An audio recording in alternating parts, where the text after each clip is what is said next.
There's an evil hotel in New York. There's a room 1408 that never opens. Since the hotel opened in 1912, 56 people have died, jumped, took drugs, hung themselves, mutilated themselves. No one knows what happened in the room. To prevent further tragedies, the hotel closed the room. But there was this writer, specializes in ghost stories. He's been to haunted houses all over the country. He never saw a single ghost. He never believed in evil. As soon as he heard about this room, he immediately came to this hotel, asked to check in. The front desk didn't agree, but quietly called the hotel manager. This person is full of smiles. We're going to upgrade you to the presidential suite. The writer says, I'll take 1408. The manager asked him to come to his office for a chat, and then put the smile away, and asked him seriously not to stay in this room. The writer refused to compromise. The manager took out a thick notepad. The writer opened it. On the first page, the first victim died in 1912. The first week the hotel was open, cutting his own throat in the bathtub. The writer looked at the notebook. Every page was a different story. The manager said no one had ever lasted more than an hour in there. The writer became more interested. He said he had to stay there. If you don't give me a room, I'll sue you. The hotel manager said yes. The manager escorted the writer up to his room. He asked if the room was dirty. The manager replied that we cleaned the room once a month. Usually 3 people can't go there for more than 10 minutes. The door must be opened. But even so, a few years ago, there was a woman who locked herself in the bathroom. By the time they got him out, his eyes were gone. On the 14th floor, the manager warned the housekeeper not to go in one last time. The writer still didn't believe him, so he was left alone. He headed for 1408. As he walks,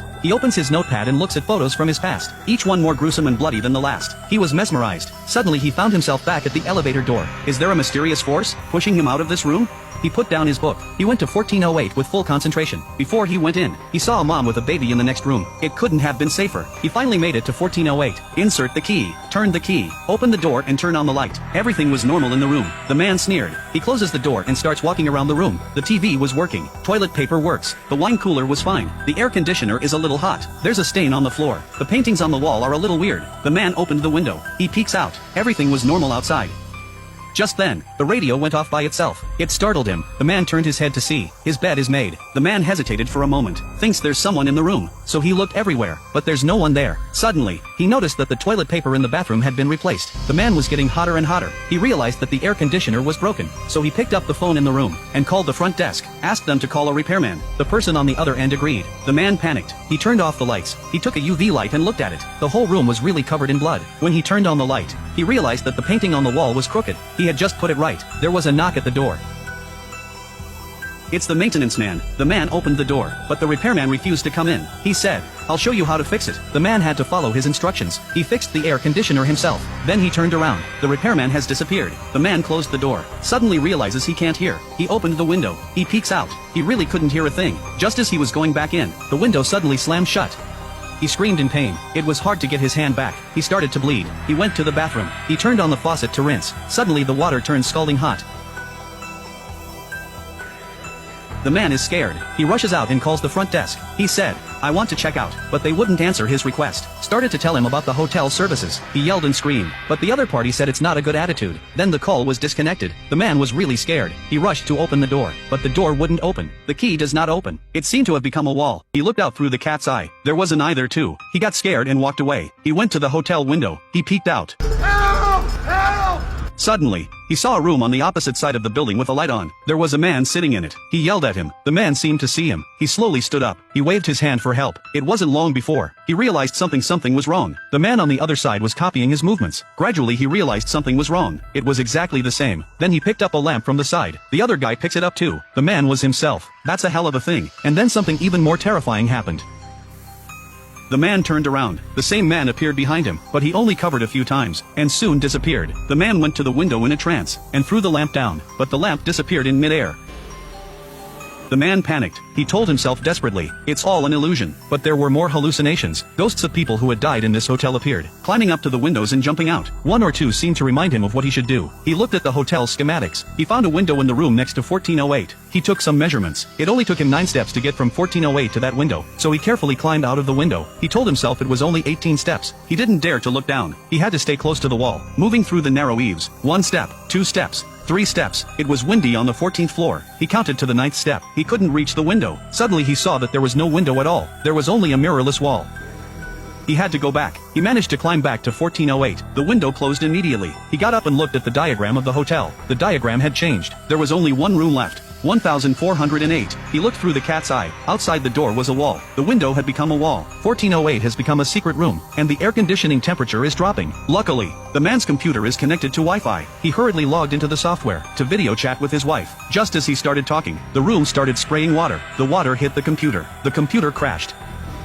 His last hope is gone. No way to contact anyone. There was no way out. At this point, he could only turn to God. He never believed in religion. So he took out his Bible. When he opened it, it was blank. Usually he didn't believe in ghosts and gods. Now he thought of God only after the accident. It was too late. The room got cold. It's starting to freeze.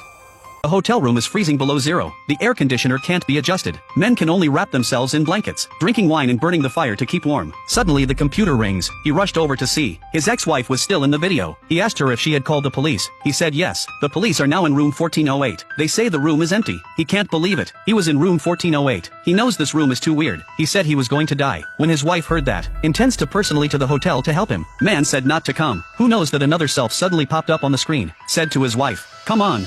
I'm at 1408. You sneak in." He screamed. He looked at himself on the screen. The one inside smiles at him. Suddenly the room starts to fall apart. The paintings on the walls start to move. The crew screams for help, and a storm rages in the room. The man couldn't take it anymore. He grabbed a stick and water poured out of the paintings. It flooded the room. He loses consciousness. When he wakes up, he's in the hospital. His wife was with him. He was overjoyed. Was everything in room 1408 just a nightmare?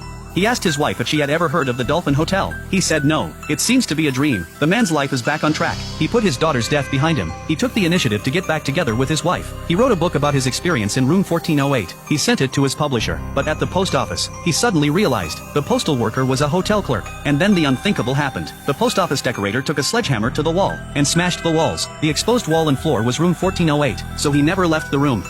At this time the room had already been burned to the ground. In the ruins, his dead daughter appeared. She shed tears. She hugged him tightly. Soon after, her daughter died again. He was in agony. He couldn't accept that his daughter had died twice in front of his eyes. The man smashed everything. He cursed the evil room. And then the clock ran out. He made it through the hour. The room was back to normal. The phone rings. The man answered it. It's the receptionist's voice. Told him the hour would start all over again. It's an infinite loop, but you can also opt for express checkout. The next thing the man sees is the rope loop. It seems the hotel is trying to persuade him to kill himself. The voice on the phone also said, "Your wife will be in your room in 5 minutes. He was furious. Even if he dies, he's going to take this room with him. This is a man who spends his life avoiding responsibility. His daughter's death. He's running away from reality. His ex-wife grieves. He left alone. His father ends up in a nursing home. He didn't visit. He set the room on fire with alcohol. He decided to die with him. Downstairs, all the hotel staff, they were driven out by the fire alarm. The ex-wife who was on her way was very anxious about the flames in room 1408. But the man upstairs had made up his mind. He smashed the window with an ashtray. In this confrontation with room 1408, he didn't lose. There will be no more victims in 1408. He'll be the last. 1408 looks like a haunted hotel room. In fact, it symbolizes the demons of the human heart. People face their demons. Some will run away. Some will fight. But it's often the loner who is defeated. So please don't abandon the people you love and who love you. With them, you'll be stronger.